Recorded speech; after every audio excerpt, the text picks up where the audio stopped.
All right, we are live. Thanks, Hello, everybody. Welcome to the UPA podcast number 4. My name is Steve Homer. I'm the vice president of UPA, and I'm here with a great guest, Eric Knight, and my co-host, Joe Mishik. Joe, why don't you introduce yourself? Yeah, thanks, everybody, for being here again. This is number 4. I just want to mention something, too.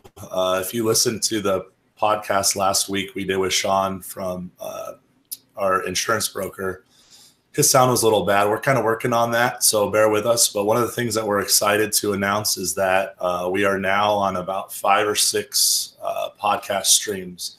That's been kind of this whole process has been a little bit of a learning experience for Steve and I, because this is not something that we normally do. We're out cleaning pools just like the rest of you guys and gals. So we're pushing.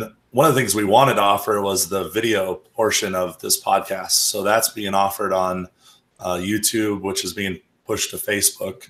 But the audio is also being pushed via the podcast kind of world, if you will. So currently we're on Google Podcast, Spotify, Breaker, some of these other ones that people have never heard of. I've never heard of some of them. But luckily, our host has gotten us onto all of these, and we're still waiting. Probably the next day or two, we'll be on Apple Podcasts. So once we find that out, we'll let you know. But we're out there. You can find us. And what's nice about that, the reason I'm telling everybody, is you can just listen to us. I know it costs money on YouTube to not have that pulled up and listen to. So you can be out there working, put your earpods in or your earbuds in, and just listen to us while you work. So I'm in North Phoenix. Steve is in Newport Beach today. Eric, where are you out of? I'm in Charlotte, North Carolina. That's the beauty of this. We don't have a studio. We're all kind of doing this from wherever we are. Yep. So we'll get right into this. I want to introduce Eric real quick. He is with Orenda Technologies. A lot of people have heard of them. They know about them. They've been kind of that outlier in our space that's really pushed this industry forward, thanks to their CEO and president, Harold Evans. He's one of those outspoken guys that just brings stuff to the top and really talks about it, brings it to where it needs to be. Eric Knight is one of their top salesmen, national guys that travels the country. You've probably seen him at your local trade show. He's just embraced this whole industry from where he came from, which he'll touch on. But we're both, Steve and I, are happy to have him with us today. And I'll hand it over to you. Just give us a little brief background, Eric. Cool. Thanks for having me. Yeah, I joined Orenda in 2016. And before that, I was working for an app startup, which is where we learned all the techniques on how to build apps like the Orenda app. And prior to that, I worked in the commercial pool space, fixing indoor air quality with a ventilation system called the Evacuator out of Rock Hill, South Carolina. So I was already in the commercial pool business, but not really in the pool side of things. I had nothing to do with water. I was just a ventilation guy. So the reason I got into that was I was a competitive swimmer. And throughout my career in swimming, I got really sick from swimming indoors because of the chloramine problem. So if you ever go into, I'll give an easy example. You walk into a hotel and you smell the pool before you see it. Everyone's familiar with that pool smell, and it irritates your eyes and your lungs and all that. That's a big problem in the swimming community. So that's the main reason that I came back into the aquatic industry, because Orenda was a great fit on the water side of that problem to address that. So I came in here with a personal vendetta against bad air quality, and it's spun into all of this. So I can't complain. I'm having a great time. That's awesome. So how did you actually meet Harold with Orenda and get that thing going? Oh, I met Harold when I was still with the Evacuator company years ago. That would have been 2014 or 2013. And they ended up sharing a booth with us, and I had no idea who they were. And, you know, he's talking, and he's just a super friendly guy. And we ended up spending a lot of time in between crowds that would come by booths, you know, how a trade show goes. And so we got to know each other then. And then fast forward probably about 6 or 8 months thereabouts, I had an opportunity to go do a facility study on a large indoor water park in Canada. And I was looking at the pictures and I was thinking, I need somebody who knows water chemistry, because I don't. And I wasn't comfortable talking about water quality, but I was pretty sure water chemistry had a lot to do with their problem. So I called up Harold and invited him to Canada. And so we all went up to Canada. We got paid for the study, went up there, did the ventilation study, and Harold did the water quality evaluation. And that's when I really got to know Harold and was really impressed with what his company was doing, but more impressed with what they were trying to accomplish, not as a business, but they were actually trying to inflict positive change from old habits.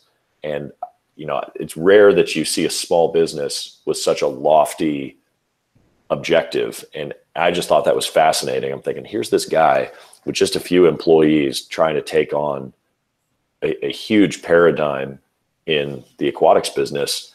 And that stuck with me. So when I left the evacuator company to do this app startup, and my logic was, if I don't do it now, I'll regret it, And so I wanted to take that risk before I had a family. And I'm really glad I did.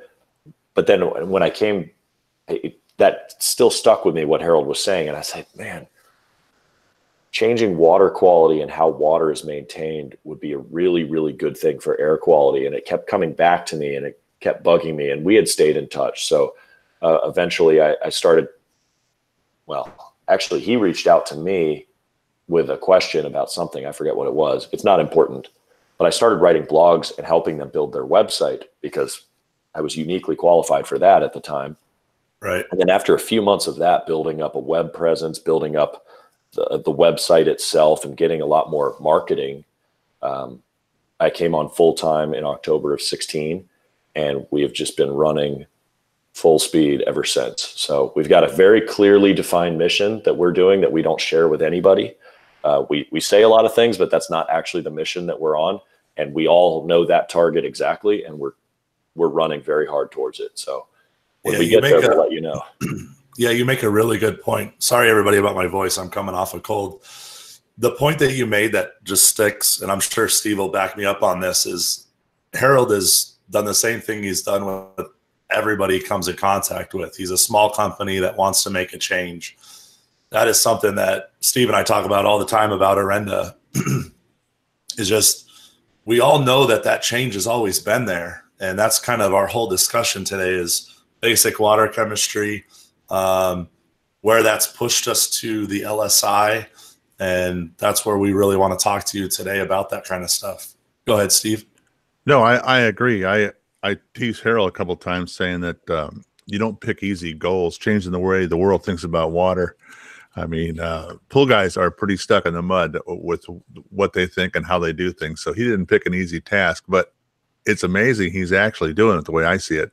People are coming on board with some of his ideas, and the LSI is not his idea. I mean, he's adapted a lot of ideas, but they're coming on board with this stuff, and I think it's going to make a huge change in our industry. Mm-hmm. Well, that's the idea, right? I wasn't a pool guy, so when I go to shows and I meet people, customers, teaching classes, whatever I'm doing, I start out with that. I'm not qualified to tell you how to replace a pump or fix a heater, or, I don't really clean pools. I never did, and I don't pretend to. So I don't have nearly the knowledge that you two guys have on the struggles of the day-to-day pool life. So I actually had to come from a foreign perspective, so to speak. I didn't come from this industry. So all my opinions on water chemistry came from actual research, not just of pool water chemistry, but industrial water chemistry. How do the drinking water people do it? How do the wastewater people do it? How do other industries treat water? And the Langelier Saturation Index is a perfect example. That wasn't made for swimming pools. It was adapted into swimming pools with the adaptation for cyanuric acid, but it wasn't originally for swimming pools. Neither was the Reisner Index, which we don't need to get into that, but that's a different way to measure water balance as well. So it's a matter of understanding water Let's start Right. there. What does water do? How does water behave? And I realized that I'm not a pool guy, and I'm okay with that. I don't pretend to be, but I'm learning from speaking to customers like yourselves and all over the country. A lot of you have a lot of the same issues going on that keep happening. And I realized that we're being taught something, or it's not being interpreted correctly. We're missing something, right? Something's off, and it's consistent across the board. So if we can kind of adapt our teaching to address what's really going on, suddenly people can make decisions for themselves. And I think that's a lot of Orenda's success is, you know, have you ever wondered why the pH is so high on day 2 of startup? And what do? You add acid. Okay. Well, if you add that much acid, have you ever wondered why the pH is even higher the next day?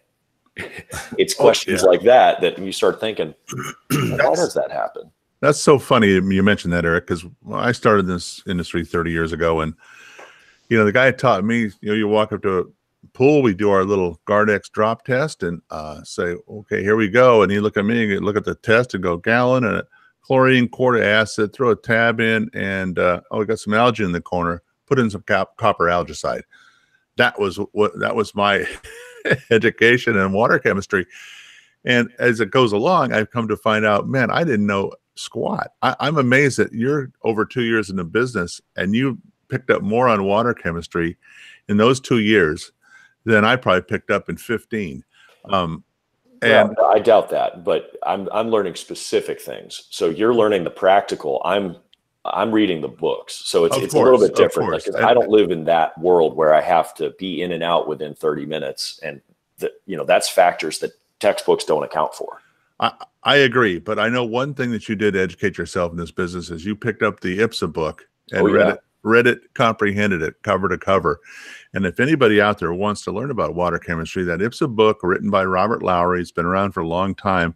I definitely recommend that book because it's got a lot of great information in it. And it brought Eric in from the outside to running ahead of the pack. So, yeah, it was required reading. I couldn't get the job, Harold told me, until I had read that book cover to cover and understood it. And now it's been revised, but I've read that. I've read the intermediate training manual cover to cover, but that was just my starting point. I then started reading and researching. You should see my bookmarks on my safari of water chemistry research that I've done. If you look at the blogs and the articles, I had to read a whole lot of stuff. And I purposely tried to stay away from the swimming pool blogs because, I realize I'm a manufacturer, but a lot of information out there is agenda driven. And if we can put as much education based stuff without any product agenda whatsoever on it, then that's a good thing. That's not to say all of our stuff. A lot of the stuff that we publish is marketing, but at least we tell you that up front. Hey, this is marketing. This is clearly our opinion, our blog. But a lot of what we teach is just general water awareness of how water behaves. So yeah, I had to come from an outside perspective. So I guess I wasn't tainted by beliefs like, oh yeah, you should just leave trichlor in the skimmer. What? I'm learning now that's not a good thing to do. But how would I know that? I wasn't a pool guy. But I'm reading, whoa, that's really, really corrosive to your equipment set. It's a bad thing to do. So, and yet we see it all the time. Yeah, let me touch on something that you talk about, which is you learned from kind of an outside looking in perspective, but a lot of, and I totally back up what Steve is saying about the way that we look at the way that we were taught, because I was taught the same way probably 15 years ago, Steve 20 years ago from there.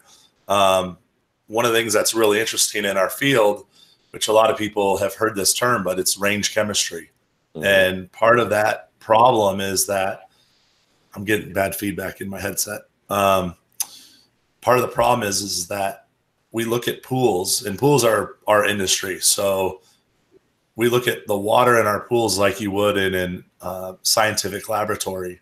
And that's just wrong, because we have water that's evaporating. We have conditions that are always changing, and we apply these methods of scientific value to our chemistry, to our range chemistry. And that's where it's really just turned on its head, because so many people have taken that scientific lab reading of what your pH needs to stay at, what your alkalinity needs to stay at, and all those things are applied to our industry when we're learning through the LSI that those levels can change and actually help our pools and help our surfaces and help our water stay balanced and not either be corrosive or scaling.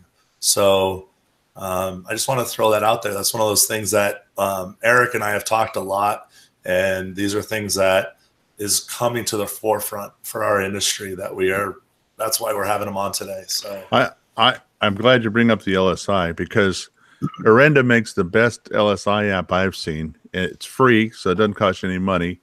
It looks like this. So you guys get this thing on your phone. You can balance your pools to the LSI. It's simple to use. You can make records of it. There's so many other little features on that thing, like a volume indicator. I mean, I really encourage everyone to download that LSI calculator and use that thing, because you will balance your pools and you'll stop screwing up plaster. Well, you know, Joe, you bring up a good point.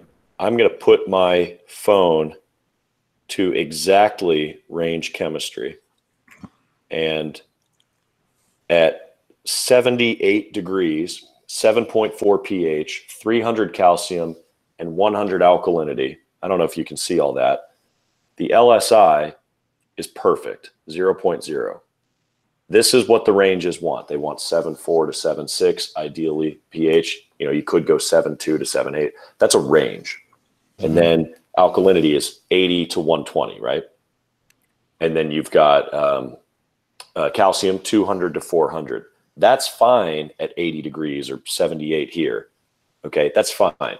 But all I'm going to do with that perfect water is I'm going to drop the temperature, because in the wintertime, I'm sorry the lighting's getting all weird. No, you're good. Sensing it. But yeah, you guys are fine. I'm just going to lower the temperature down into 50 degrees, and suddenly it's etching now. So that perfect range chemistry doesn't apply the same way as it would in the wintertime. So let's go to the top of the ranges. I'll go up to 7.6. I'll go up to 400 calcium, and I'll go up to 120 alkalinity. Okay. Now I'm back at good at 50 degrees at the top of the range. But over here on the East Coast, pools freeze. And once again, I'm in trouble. So let's hold on. Let's stop real quick, because I don't want to, this is something we can apply.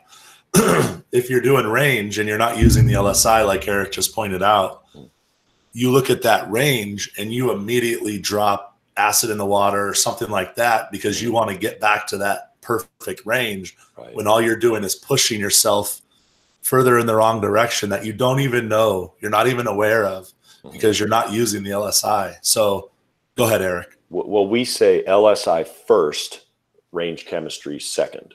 And that's important, because you can still meet most of the ranges. But for example, I have an opinion. I don't buy the calcium range. Straight up. I don't agree with it at all.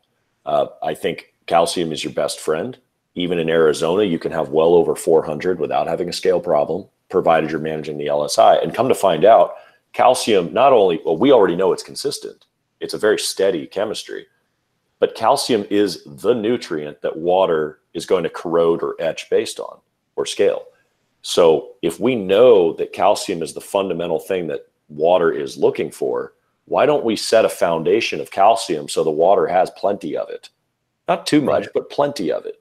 And then you make micro adjustments to the LSI and to your ranges with small amounts of acid or bicarbonate or whatever you're using. And therefore, you can manage your water with a lot less time, money, headache. And I was teaching classes in Northern California a few weeks ago, and I'm teaching this service company, and they have a lot of pools. There's probably 15 people in the room. So it's a pretty decent sized service company. And I asked everybody, where's your ideal calcium? Where do you want your calcium hardness? What would you guys say before you met Orenda? Where would you want to keep your pool's calcium hardness before us? The number I was always taught was 250 to 400. Okay. And if you're over 400, you're getting dicey. And of course, older water calcium keeps going up on over time. And, you know, oh my God, I'm at 800, time to drain it. We got to get rid of this water. Right. That's the problems I'm having. That's why I have algae. I got too much calcium, too much TDS. Everything's You're going to blowing have a up there. bad water line. Oh my gosh. Oh, yes. Yeah. What about you, Joe? Where were you taught? I would say in that same range. If you got over like, I think I kind of remember hearing if you got over 600, if you got closer to 8, definitely 1,000, you're screwed. And I got pools now after doing the LSI for the last 5 years or so. I got a pool as high as 2,000 and there's no water line. I'm not suggesting to go that high, but I'm saying it's manageable. I mean, pools between 1,000, 1,500, you can absolutely, without a doubt, keep the balance in the water, meaning no tile line, nothing on the surface. Your waterfall is going to stay clean still. I mean, it's just, you're absolutely right with the balance of calcium. Well, I'm not condoning going over 1,000 or anything like that. What I'm saying is at this class and most classes that I teach, so you guys are actually exceptions to the rule. They don't want to go over 250. Most of them said, 200, 250 is where I want to be. Interesting. Does anybody want to be over 250? No hands went up. I said, well, okay, why? So let's talk about why. So we started talking about the LSI and playing around with the calculator. And this one guy, kind of shy, puts his hand up in the back of the room. And I said, yeah. He said, I just took on this new pool and it had 650 calcium in it. And I've been debating whether or not to drain it. I said, hold on, let me guess. That pool is the easiest pool for you to manage, isn't it? And he said, yeah, actually it is. I said, okay, so why would you drain it? Calcium is your best friend. That 650 calcium is keeping your water chemistry remarkably stable. So this is a habit, and any industry is full of habits, but this is a habit that has gotten people into a lot of trouble. And so there's a lot of scale problems, come to find out, especially on the Northeast and in the Midwest where pools freeze. Very few of them actually have scale. It's not a scale issue, but we have to understand how calcium behaves, what it wants to do, how it is going to saturate in water, and how temperature impacts that. And cyanuric acid, and now borates is a topic that impacts how calcium behaves based on the LSI. So a lot of it is just a misunderstanding because we were taught a certain way. So now, I don't agree with the calcium range. I do agree, however, with the alkalinity and the pH range, especially pH. And the reason for pH that I agree with the ranges is, well, when the pool is being used, is for sanitation reasons. pH controls almost every chemistry in the pool, I've learned. And pH is the negative log, it's the negative logarithm of hydrogen power.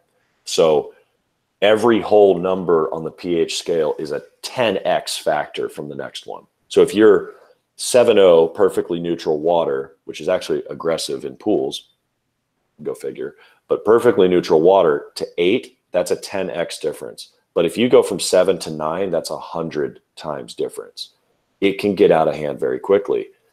And because the LSI just puts the pH into the formula without a correction factor, if you have a whole number in your LSI, say minus 1.0 instead of 0.38 or whatever, that's 10 times more corrosive than neutral balanced water. You think you're going to etch your pool? And so what's happening on the East Coast especially, and I realize you guys are in the Southwest, in the Sun Belt, your pools stay open all year. That's not the case everywhere. What's happening is they all think they have scale. They think they have too much calcium. So they try to keep their calcium below 250, some of them below 200. That's a really dangerous habit because when it comes wintertime, because they were thinking about the ranges, not the LSI, their pools get crystals. They etch so hard that the calcium comes out, and we have lab tests that show these crystals grow. They come out of the surface and they harden. I mean, think about that. That is so severe etching. We don't know enough about crystals to determine why they harden, but the point is you're losing calcium out of your surface. And it's because of a bad habit, because you're thinking about range chemistry. You're not thinking about the aggregate of all of it. So if you measure free chlorine, pH, and sometimes alkalinity, you don't even have half the story. You better know what your calcium is. You better know what your cyanuric is, like actually know what it is, not just, well, it's 100 or higher. Yeah. it makes a big difference, and your TDS, et cetera. So if you know what's in your water, suddenly you can control it because you can predict what the water's going to do. And that's what our calculator has done. Yeah, that's really good. I mean, as far as what I like to look at is when people are using range and they're not using the LSI and they argue against using the LSI, what they're usually going to find is that I look at it like a sound wave. So because they're using range, they're going to kind of sometimes fall into that, or as Eric likes to say, and I've seen him in some of his presentations, you're never going to hit the target if you're not using LSI, because it's always going to be moving before you even get there. So if you're using the LSI, you'll be able to predict it on a much more finer, let's say, sound wave. So like a really thin sound wave versus a very dramatic curving sound wave. Mm-hmm. Yeah. So if you're not using LSI and you're just going off of pH, alkalinity, you're just keeping these things in range. Yeah, you're probably going to fall, on the scale occasionally, but you're going to find problems either at the top end or the bottom end, and you're always going to be second guessing yourself. Why is this happening? The top and bottom end, which happens quite a bit too, because we overcorrect, right? Right. If we're not thinking about the LSI. We see that high pH. Perfect example is a startup. You fill up the pool, and startup habits. Startup starts when the pool's full, people say. Orenda disagrees with that, as you now know. But we should be controlling the fill. But let's say you get there and the pool's already full. Where's the pH, Joe? Typically higher than 7.8. Usually you're 8.2, or higher. Somewhere in there, or higher. Yeah, 8. I mean, normally it's through the roof, right? I mean, it's right up there, and for some reason that's just expected, right? So, what do? Steve, if you see a pH well over 8, what do you do? In a startup? Yeah. Well, Before you met Orenda. Oh. Well, what I used to do is I used to just brush them. I used to pour in a couple gallons of chlorine and just brush. I never did the acid startup. It made no sense to me, even as a rookie in this business, to take and pour a bunch of acid into a pool stack of crap on green plaster. I swear to God. Plus I was cheap. But anyway, so I would brush. I would have. I mean, I've seen pools with so much dust in them. It's staggering. I mean, the first one I did, I was just taught, well, just put some chlorine and brush it. Well, the second day, there's so much dust in there. I ran out and bought a brush vac head to pick up that dust. But it was incredible. But I never checked anything like calcium in the water, none of that stuff. And no one ever said to. No one ever cared. Hey, you're putting in, all you're worried about was pH, and you got to jerk that pH down and make the dust go away, which was so counterintuitive to what I know now. Mm-hmm. But that's what the habit was, right? So you see this high pH. You're an exception. Most people just put gallons of acid in there. Well, yeah, I'll take the blame. Multiple gallons. Yeah. Well, you add acid because it helps clean up the dust. I get that. And that's what the range chemistry would suggest to do. In reality, when you showed up to that pool, it found LSI balance on its own by eating calcium hydroxide out of the wall, which has a very high pH. And it rose the pH of your pool, and it drifted the calcium up a little bit until you found complete equilibrium. So your pool's happy when you showed up, but then you dump a bunch of acid in it and you infuriate it again. It starts eating more of the walls, spiking the pH again. So the next day you get there and the pH is off the charts, and we go through this process sometimes 5-6 times until the calcium has drifted up high enough so that you can regulate your own water. That is archaic. And I'm not ashamed to say it. And maybe it's politically incorrect to bash old habits, but once we learned what was really going on, why would we do the old habits? It's so obvious what's happening here. The research is very clear, and the evidence in the field confirms it. So we know what's happening. But the point is, back to the range chemistry thing, we are the ones that overcorrect the water because of habits. We are the ones that put in too much acid, or we put in too much bicarb or soda ash or what have you. And that's where our calculator became a real priority for us, because it'll tell you to the ounce exactly how to correct the pool according to the LSI your way. I'm not in the business of telling Steve how to manage his water chemistry, but he can put it together the way he wants to do it and get to LSI balance on his own. And no matter how he sets it, we can get it. He can figure out exactly how to balance that water his own way without having to eyeball it and pour a gallon of acid when you really only needed 14.26 ounces. See what I'm saying? Truly the beauty of the Orenda app is the dosing calculator. No more guesswork. Just put it in. I know when we do startups now, you check the tap water, what's coming out of there, and you can tell exactly how much of everything to put in before you have drop one of water in there. And I guess we get over to the startup barrel or the startup tank with that stuff.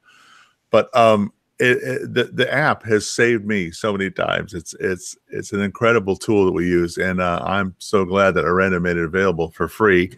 Anybody who's wondering, it's on Google Play, it's on the App Store, it's on the Orenda website, free download.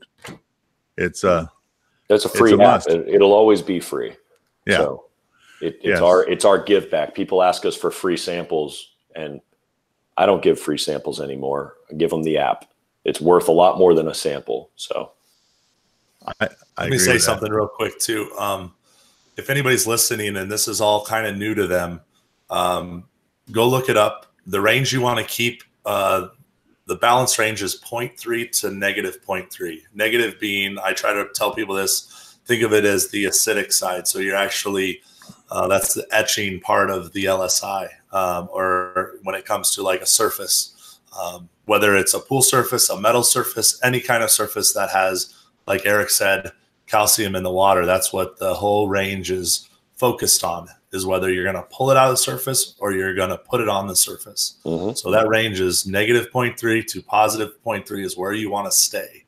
You'll find that out, but I just wanted to make sure if we had somebody listening and they're going, what the hell what are they talking about? You know, what are these numbers meaning? And that's kind of what it boils down to, because it's a Eric, help me out. What's the word I'm looking for? It has its an own index. It's a balance. Yeah, it's an index. So you're using that as your threshold. You want to go off of those numbers. So if you, let's say, take into account all of this information and your LSI is saying one thing, don't just freak out because your pH is higher, right? Mm-hmm. Go ahead. So I've got a glass of water here I just poured because I'm at my kitchen sink, and it was so convenient. So if I were to add a bunch of sugar to this water and I stir it up, and for those of you watching who've taken my classes, sorry, I'm not sorry about being redundant, but this is a good analogy. You could pour all the sugar you want and you stir it up and it'll dissolve. But at some point you add too much sugar to this. And Steve, what's going to happen to that sugar, that excess sugar? It'll fall right out of solution. And it won't, no matter how hard I stir it, it's never going to get dissolved, right? Right. Because water can only hold so much sugar. Well, replace the word sugar with calcium. It can only hold so much calcium. The difference is if water doesn't have a lot of sugar in it, it's fine. Water doesn't really care about sugar. But if it doesn't have enough calcium, it will literally try to eat through the glass looking for it over time. And that is what's measured on the LSI. So there's six factors that determine how saturated the water needs to be with calcium carbonate. That's what we're measuring on the LSI. It's the amount of calcium carbonate that is dissolved in solution. So back to the sugar analogy, what happens if I start boiling this water? I can add a lot more sugar, can't I? If you've ever made my grandma's recipe for cranberry sauce, you would know this because it takes 3 cups of sugar in a smaller amount of water than this, but you boil the water. And suddenly you could dissolve, pounds of sugar that when I couldn't even do 2 tablespoons in here because the temperature changed the saturation point of that water. The exact same thing happens with calcium too, except it's the opposite. Instead of boiling the water goes colder to absorb more calcium. So the temperature is a big deal. Earlier, I showed dropping the temperature completely changes the LSI.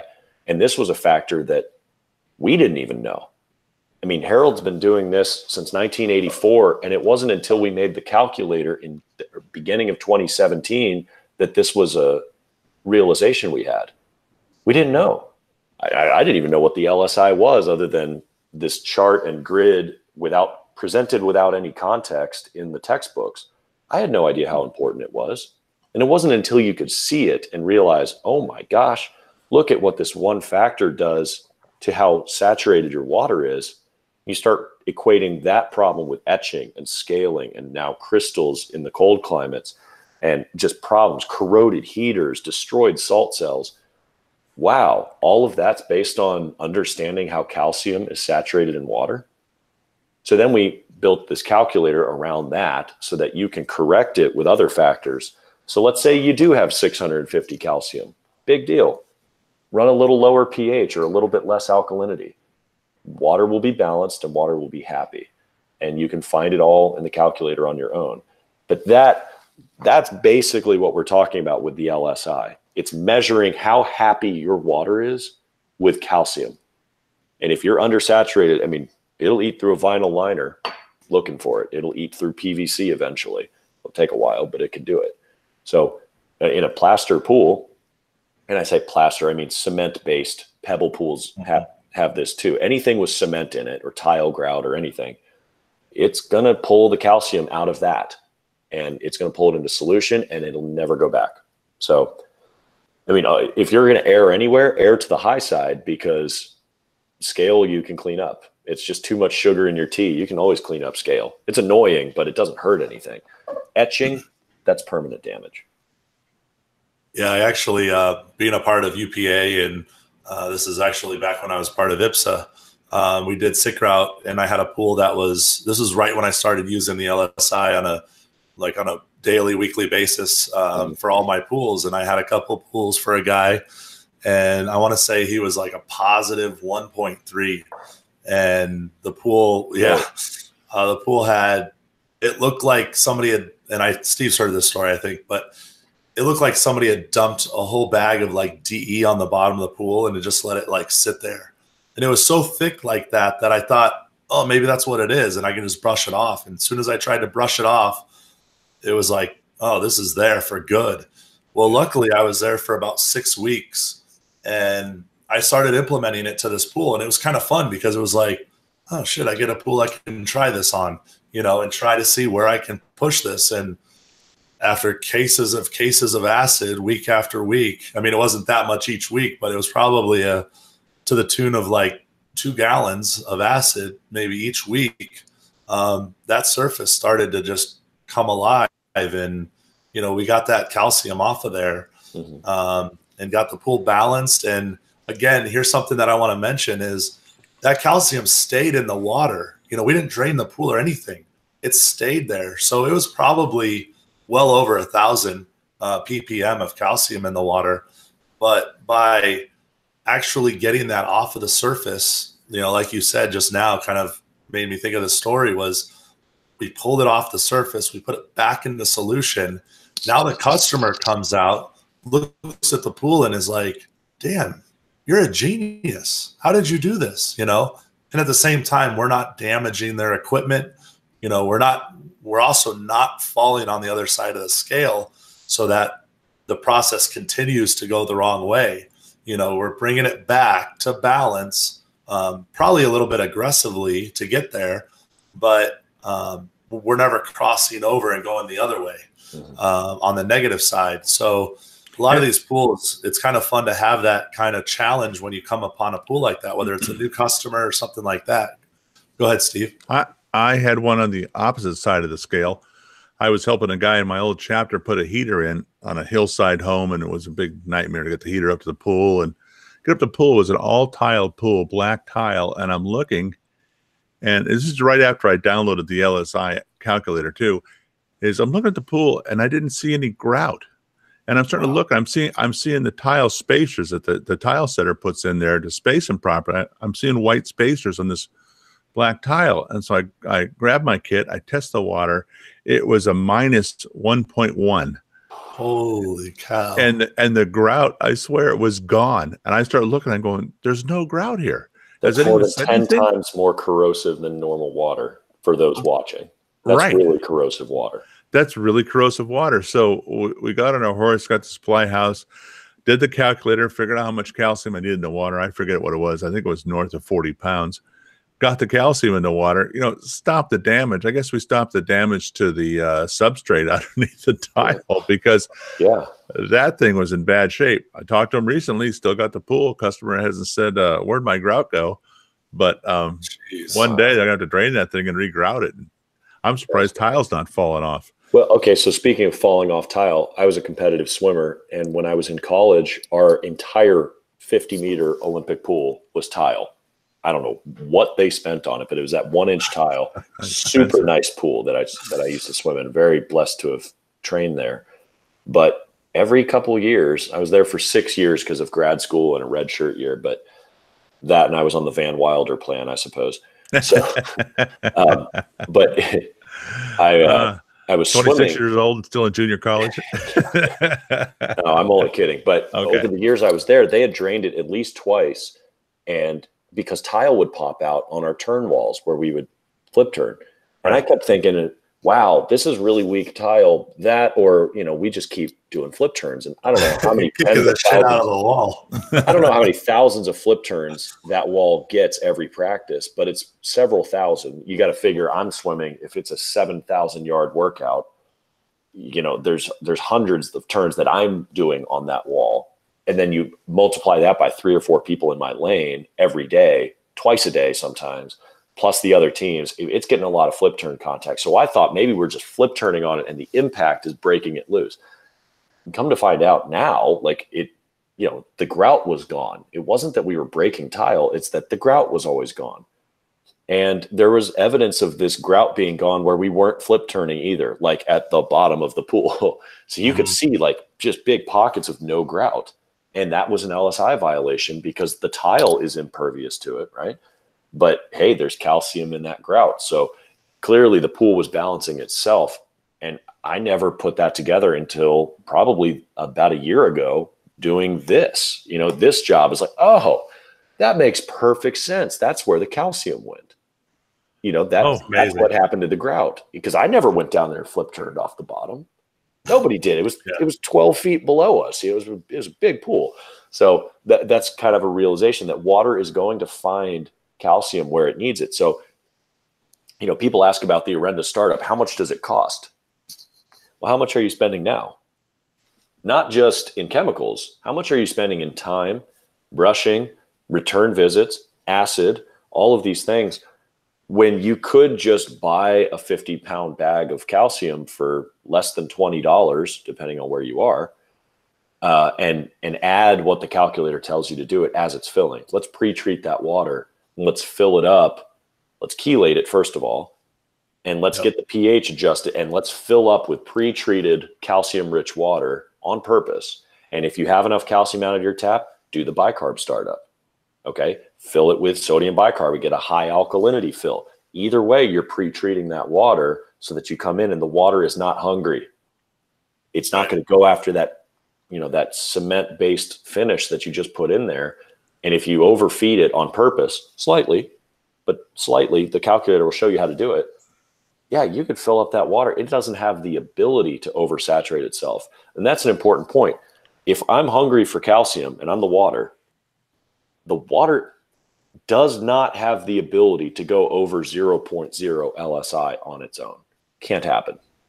It can only saturate itself perfectly and stop. That's an important realization. So if there is a scale issue, something changed. Either a heater got turned on, or you added a lot of high pH chemicals to it, or you chlorinated without the use of acid to correct for that pH, or something happened, right? Well, that actually, Eric, you and I had that problem happen a couple of weeks ago where I thought I actually had calcium in the water coming out of the surface, but I sent you all my readings, and lo and behold, we didn't chelate the calcium chloride when it was being put into the pool, and it fell out of solution. And because the pH was too high, and it pH was too high solution, so it fell out. Yeah. So again, that's on the opposite side of the spectrum. Still annoying. But at least but it explained, didn't damage the surface. But let me touch on something real quick. Hold on, Steve.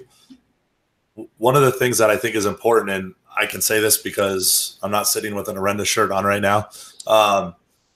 Orenda makes a great product in SC1000. So let's make that very clear to everybody listening, because there's people out there listening that are very smart in this field that understand that how the hell are you putting 30 pounds of calcium in your water, getting it to chelate, getting it to actually go into solution so that you can put it into the pool. I just did a startup last week. I've got the barrel and doing startups out here in Phoenix, and we were able to chelate. It was either like 40 pounds, I think, of maybe even 50 of calcium in the barrel. And within 20 or 30 minutes, that water was already in the bottom of the pool, clear as could be. Now, the SC1000, let me explain, and Eric can back me up on this, is the only product that's on the market that actually has a non-acidic property. So I don't know that it's the only one. Hold on. I don't know that it's the only one that's not acidic. And certainly for now, you know, products can change, but right now it's the only one that we know of with the pH that you could put directly in the pool early on. Okay. There may be another one. I'm just unaware of it. Yeah.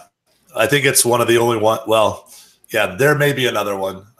You're absolutely right. But this one is a product, because there's some out there that they say use after the pool's full.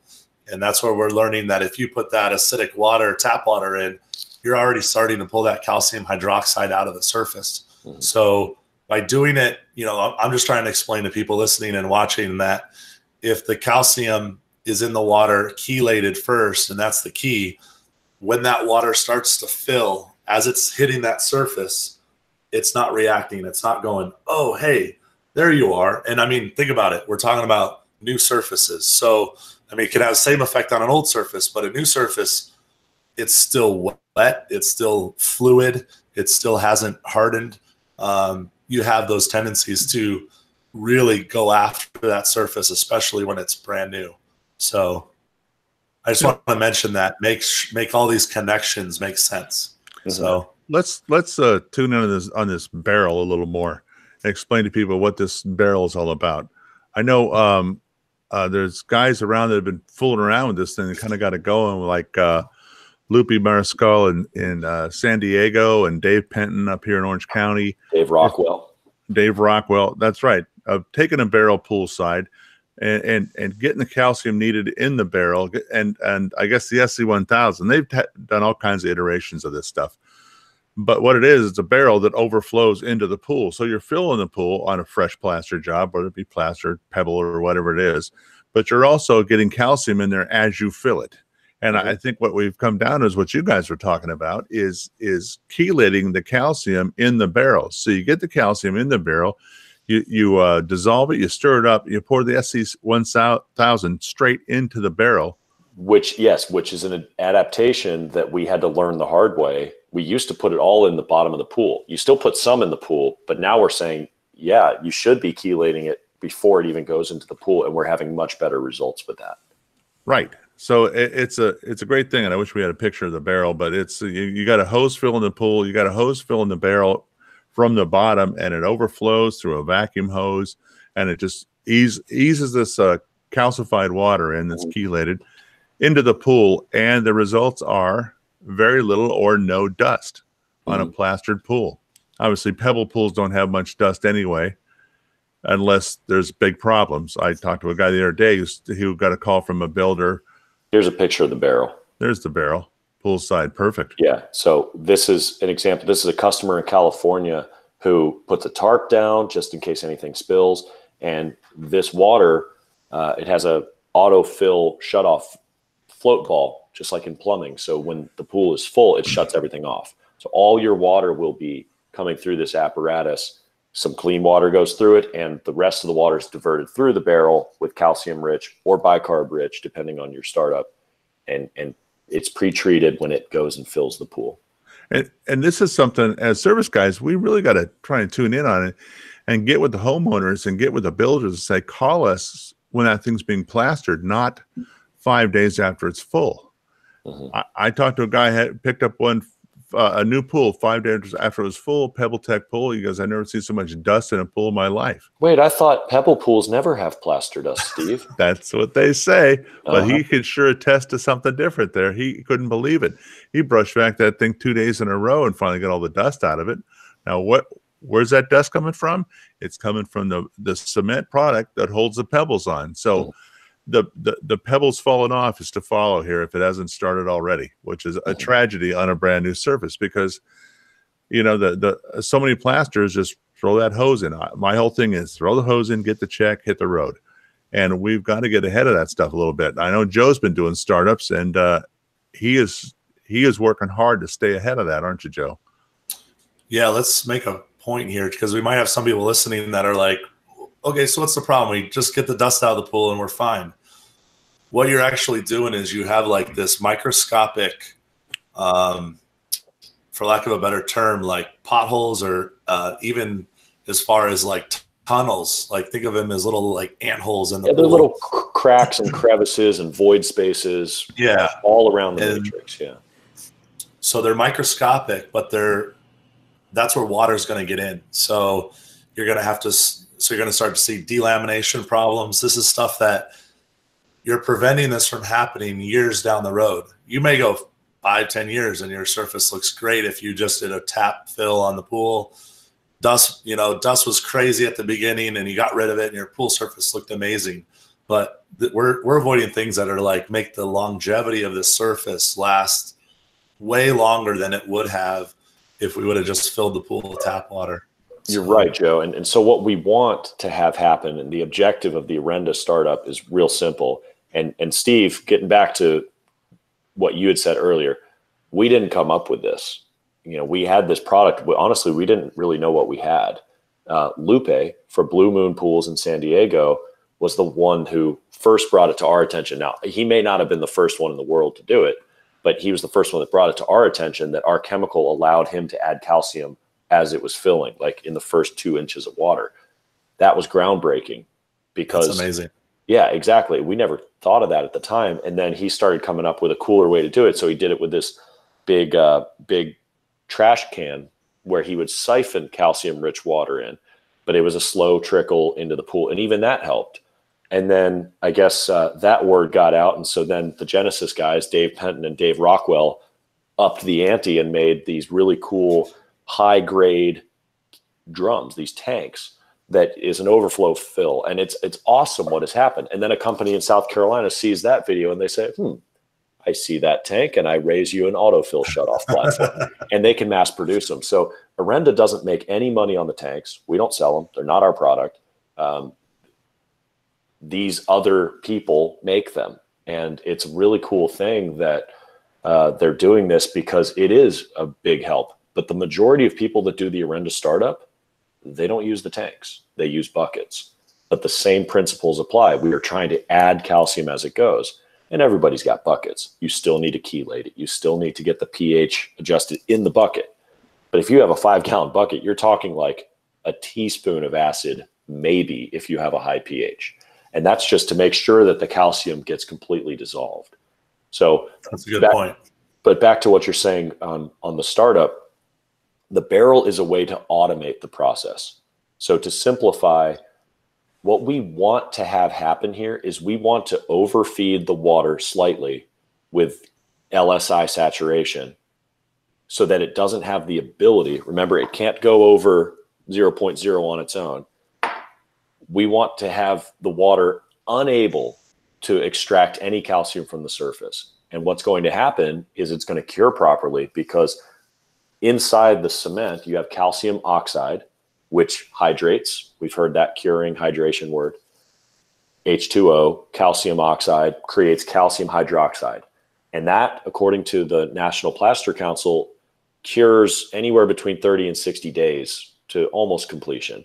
Well, that's a lot longer than the other stuff that hardens within hours. So it takes time, and it has to go through the matrix and fill in all those cracks and void spaces from shrinkage and heat and whatever else is going on. You want that to happen. We want calcium hydroxide to be soluble and fill in all of those weird crevices, and then finally, over time, harden.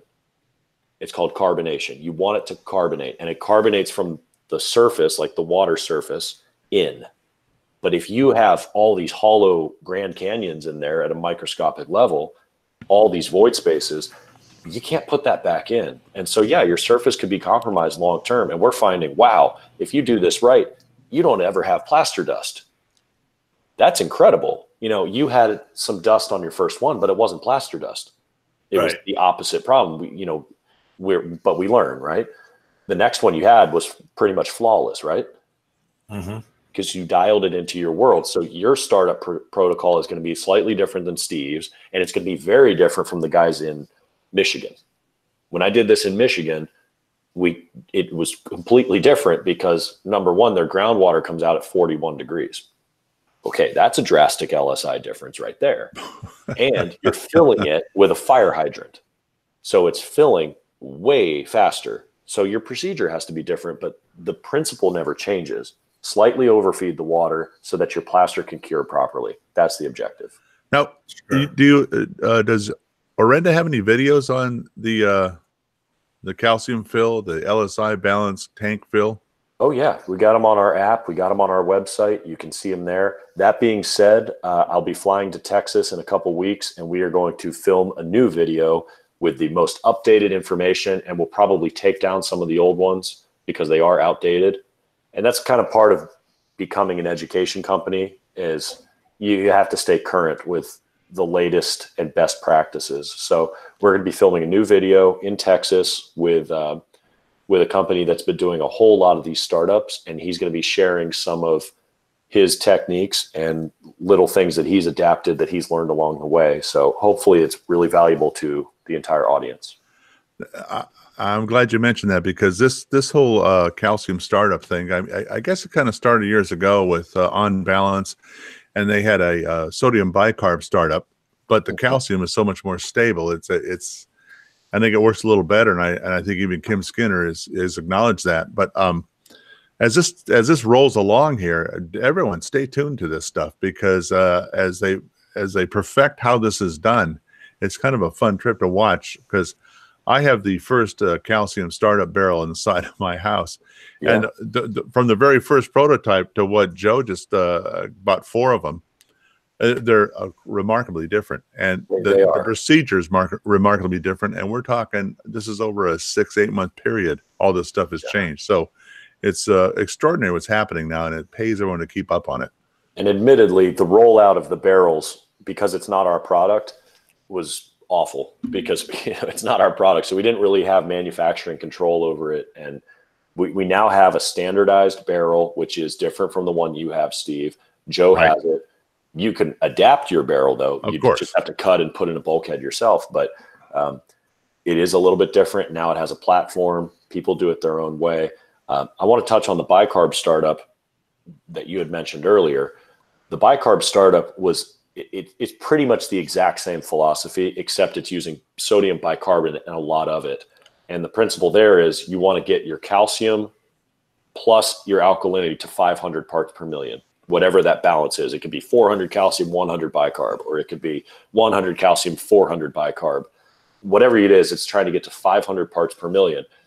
They found that gets you enough LSI positivity on your fill up that you don't get plaster dust. And it works. It's real. The challenge was years ago, and Joe mentioned this earlier, the challenge with doing it with calcium, because that was tried, was if you put too much calcium in too fast, you're going to get scale. If you put 10 pounds of calcium in 2 inches of water at the bottom of your pool, that's a super high calcium for that amount of water. And if you don't chelate that calcium before it goes in, you're going to get fallout. And that's why people didn't really do it. That's why Lupe didn't do it for many years. He kept trying and trying and trying. And you should get him on your podcast, and he can explain how his thinking was, because he was the originator in our mind of doing it calcium wise. But you got to think, there's been a lot of people that have had these problems. I just met with some people in Baltimore yesterday. They've been having these problems for 10 years or more. And they finally discover our startup, and it's just revolutionary for them. And I think it's just a really cool thing that I never expected to do when I came to Orenda. Again, I came here to fix the air quality problem. That's my mission. That's my mission in life, honestly, because if you had not been a competitive swimmer, training hard and competing in an indoor pool where the oxygen quality is so bad that you can get asthma attacks. And I did. I had a severe asthma attack. That's why I'm in this industry. We stumbled upon the startup, and we happen to have a chemical that allows you to add calcium at the right rate. So absolutely, we're going to promote it because it's good for the customers. It's good for the homeowners. It's good for the industry. So that's all I have to say about that. That's outstanding. Man, an hour goes fast when we're talking to Eric, doesn't it? Sorry. Sure does. We had a whole bunch of other stuff in case it got boring, but it never got boring. So this is awesome. Well, we can do rapid fire. What do you got? Well, I wanted to mention too, if anyone's interested in one of these startup barrels, you can get them at Ronco Plastics in Tustin, California. You can find them on the internet. RONCO. You can now get them at distribution. They are in the Pool Corp system now. Oh, perfect. Yep. So you can get them all. You can even get the platforms there. So as I said earlier, the rollout was pretty bad because we don't make them.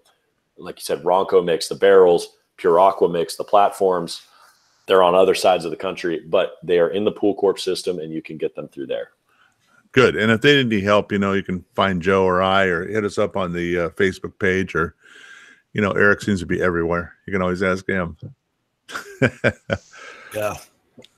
So, well, very real quick, good. Let's PR 10,000, one of your leading products that you guys came out with originally, still really big in the industry, something that everybody seems to now embrace. We probably don't have time in this podcast to go over that because we'll be here for another hour, but just want to mention that product everybody's familiar with. But yeah, I think the overall with the LSI, these startups, it's such a crucial thing that now, with the advent of technology, look at, the LSI is a perfect example. I'm actually going to throw a article written, I think it was written done in 1970. I don't even know if it was a male or female, but this interview with Wilfred F. Langelier. It's this 90-page scientific article of this interview with him at the end of his career. It's so fascinating, and it really explains how not only our industry is slow to embrace a lot of this stuff, but even the world. We had California's Environmental Protection Agency, the EPA, was one of the first to embrace this whole practice. And, it's a slow burn, but just like phosphate remover, it was a slow burn at the beginning. I was ridiculed in one of my chapter meetings to sit your butt down. You don't know what you're talking about. That's how this whole thing kind of gets going. But we're finding all these new advancements, and that's what makes Orenda so awesome for our industry, is that we've embraced these things. They're working, and the science is behind them. It's not just smoke and mirrors. It went well for me, but it's not going to go well for you, and vice versa. So, Steve, you want to add anything before we wrap this up? Or Eric, do you want to say anything? Well, I was just going to say, we vet things before we really get behind them, but we always want to try some crazy stuff. So just because we're trying things that haven't been vetted, that's called the process of vetting something. So just because we say, hey, try this, do this, we've been doing this lately, that doesn't mean we endorse the process, because we're learning from it too. This startup is a perfect example of it. We absolutely endorse pre-treating the water and getting it in, because that's proven. But how you do it, yeah, we're going to try some wild stuff. That's how you learn. So there's a fine line between us getting behind something and saying as a company, this is what we believe in, versus, hey, this is what we're trying, or we're trying to figure something out. So that's all I have to say. You guys have been awesome. Thanks for having me on here. Good. Thanks for coming on. I want to encourage everybody to check out the Orenda videos. Eric's made a slew of them. Everyone's pitching on these videos, and they're all very educational and certainly worth the watch. You can pick them up on your phone off the app while you're having lunch in your truck. It's an easy thing to do, and I guarantee you guys are going to learn something. So that's all I got. Thanks for coming on, Eric. Thank you very much. Everybody, keep listening. Tune into us on any of your podcast channels. We're on most all of them. Eric, I won't even ask you because you mentioned him. I think Lupe is somebody that we want to bring on. We usually end with asking who's somebody you think we should have on. I think he's a perfect example and somebody that we definitely want to reach out to. Real quick before we close this up, Steve and I are going to be at the Western And I'm actually flying out for the Saturday. I'll be there. We're going to do in the booth interviews, probably have Eric in there for a minute or two, but we're going to have people coming up to the booth. So we want to throw that out there. We want to let everybody know that we're trying to hit every corner of this industry. Next week, we're kind of lining up our guests right now, but I think we're going to have Ron Hash on from Skimmer. I got to kind of clarify that with him and make sure that he's ready for it. But I've talked to him already. He's said that he's good to go. We just got to make sure he's okay for that day. But we're excited. We're going to have more people on here that you guys want to listen to. Again, I want to thank Eric. Thank you, Steve, again, for always tuning in. And we'll catch you guys next week. Thanks, Joe. Thank you, guys.